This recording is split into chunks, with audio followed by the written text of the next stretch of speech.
Hello, I'm Oliver Colling, and this is my 70s TV childhood.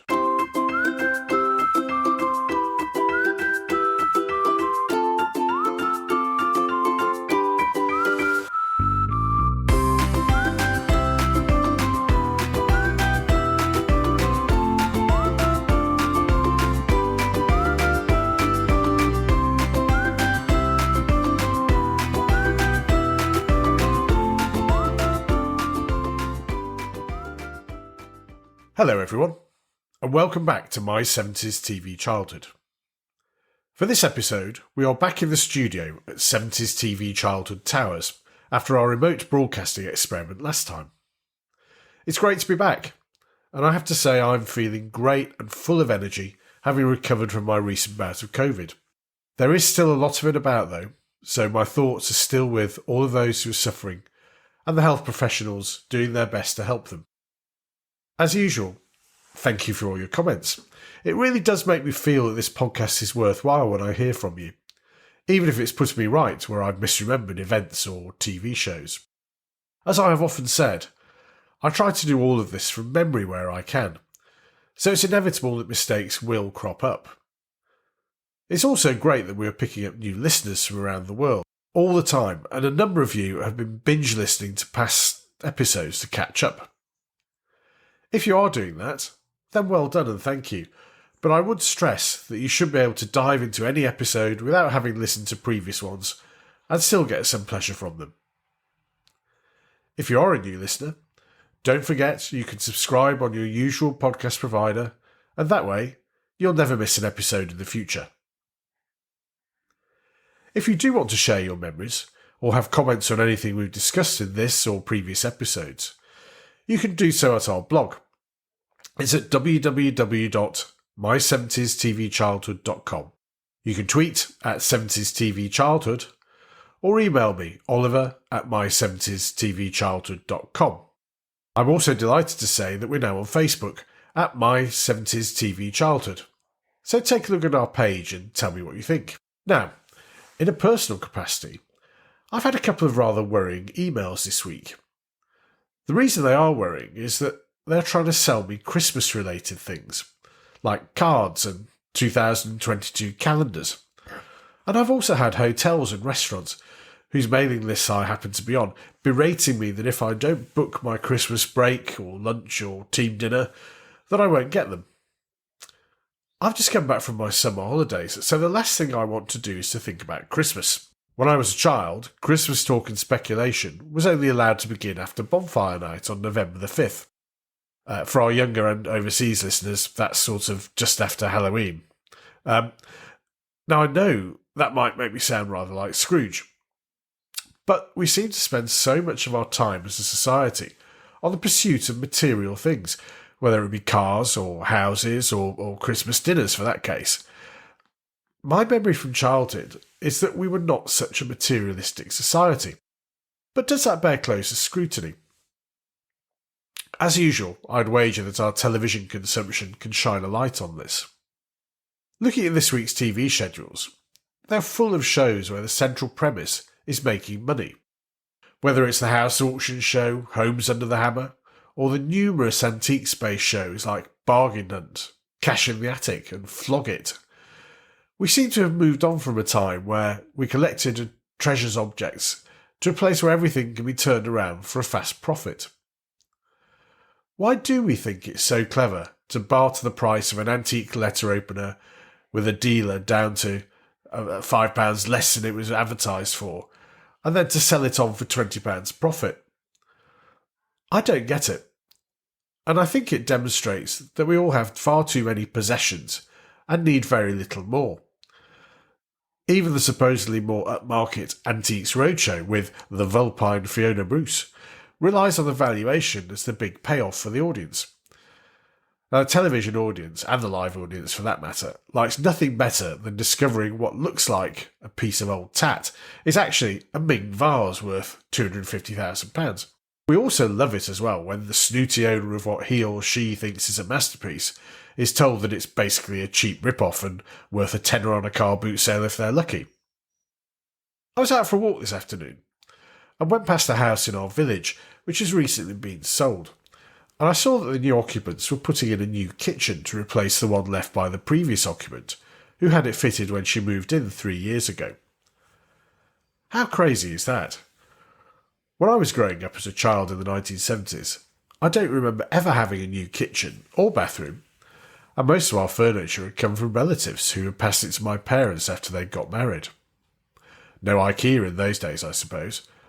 But seriously, the throwaway nature of our society is quite the opposite to the frugality of previous generations.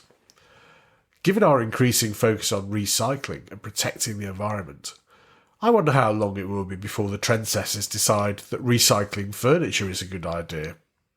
As it is, some of us have never stopped.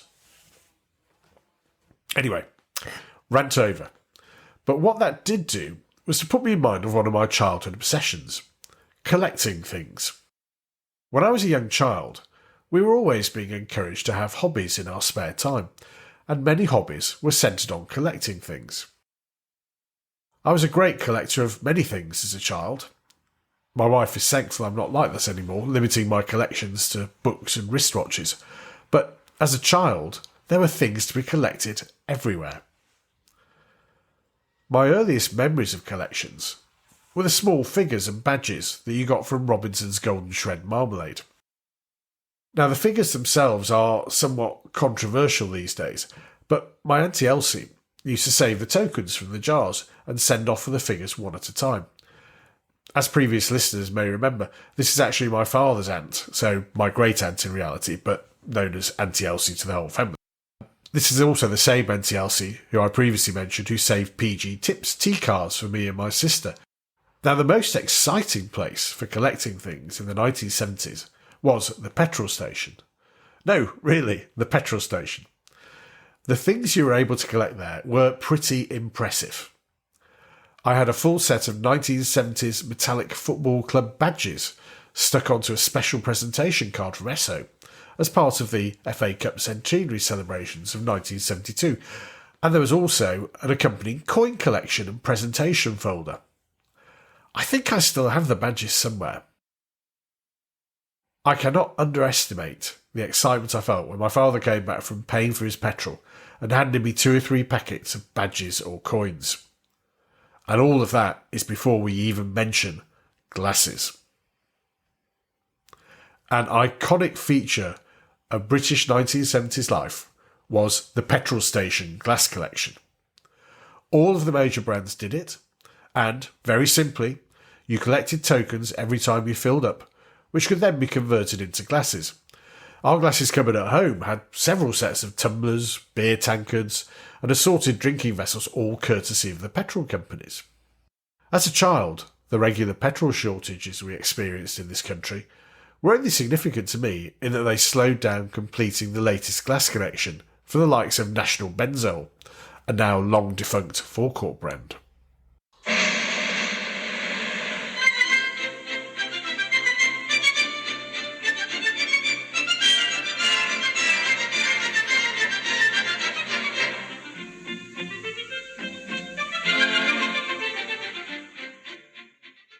I went through various phases of collecting as the 70s progressed, and I was actively encouraged by television to do so. Programmes like Blue Peter shared stories of children with exceptional collections of all kinds of different things, some more interesting than others. I do remember an item featuring a boy from Aberdeen who claimed to have the largest collection of light bulbs in the world, which he brought along to the studio, where John Noakes and Leslie Judd got very excited about the different sized bulbs, and presented the wee Aberdonian collector with an enormous bulb from a BBC studio spotlight as an addition to his collection.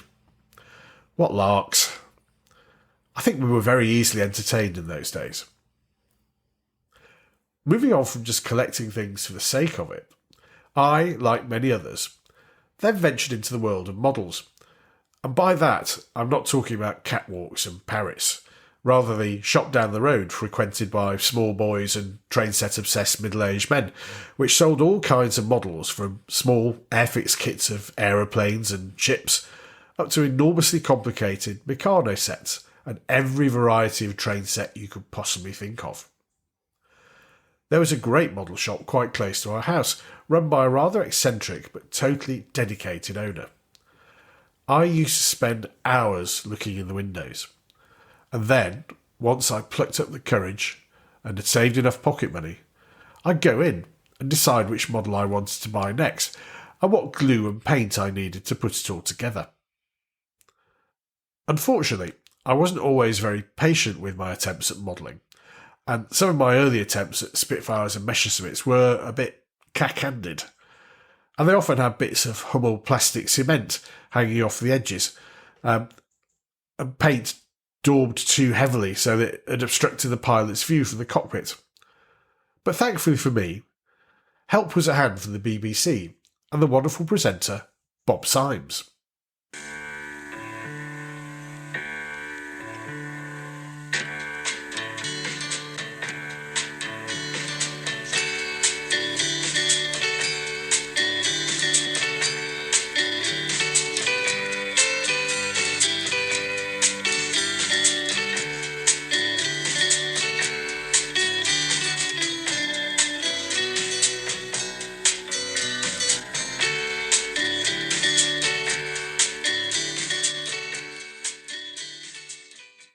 No doubt you're thinking that you'll never be able to make models like the ones we've just seen auctioned at Christie's.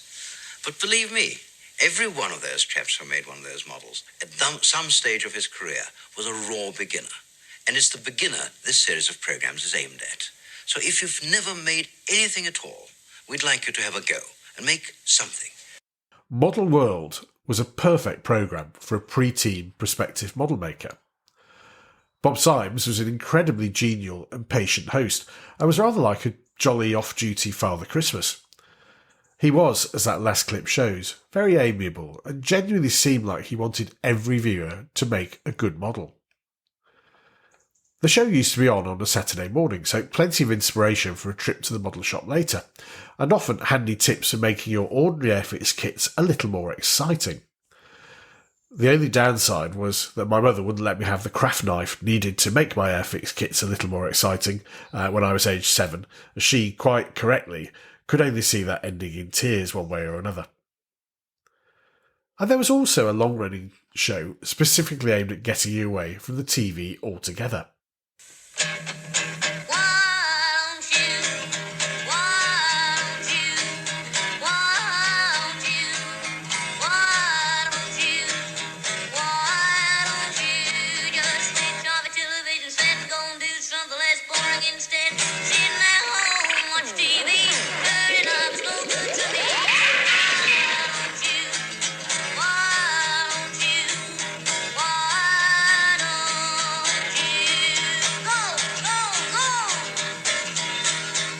Why Don't You, to give it its shorter name, ran from August 1973 through every school holiday until April 1995, when I guess they finally ran out of ideas to keep us occupied during the school holidays.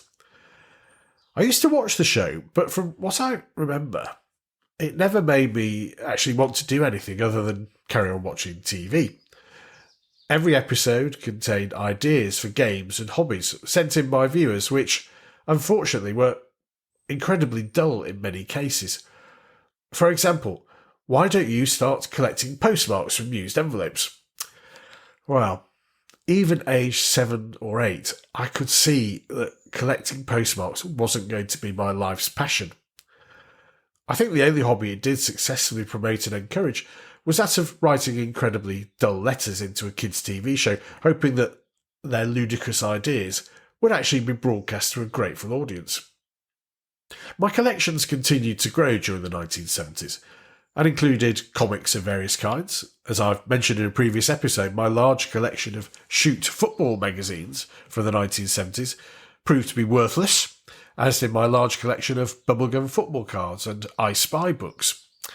But, unlike today, I wasn't collecting them for financial gain. I was collecting as a hobby, and reading the stats off the back of a Topps football card was fascinating for a young football fan. I have to confess, I do still collect Panini World Cup stickers every 4 years, but nowadays I do find it harder to find anyone to do swaps with. And finally, the show which I think demonstrates best the huge gulf in where we were in the 70s compared to today in terms of possessions brings us back to antiques.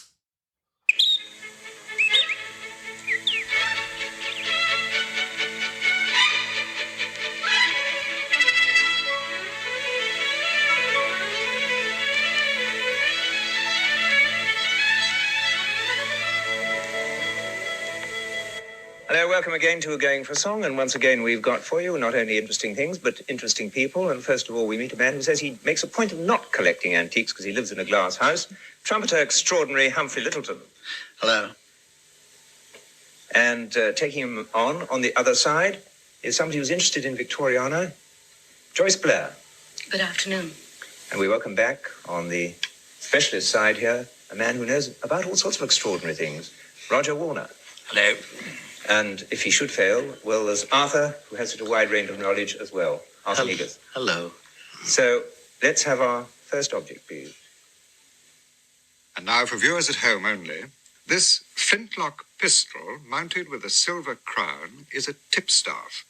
Tipstaffs were used as a symbol of authority to make an arrest. The maker's mark on the silver is that of R&S Hennell, whose name also appears on the pistol. The silver has the London hallmark for 1814. Arthur Negus became synonymous with Going for a Song, and also the friendly face of the antiques trade. The rules of the show were very straightforward. Identify the antique, and then guess what it might sell for at auction. No questions of valuations or a gasping crowd desperate to learn what something's worth. Just an easygoing panel show aimed at showing viewers some interesting things. Arthur Negus didn't appear on television until he was 62 in 1965, and rapidly became a household name, largely due to his friendly face and his slow West Country accented way of speaking.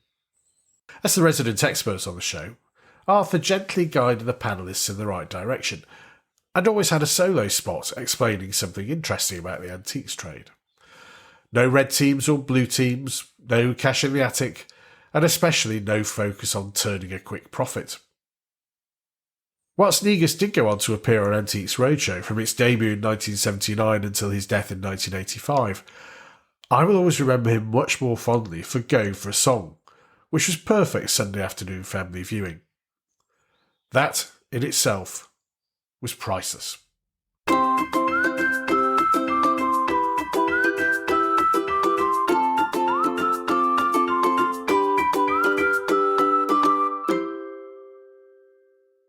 Did you have a collection of things as a child growing up in the 1970s?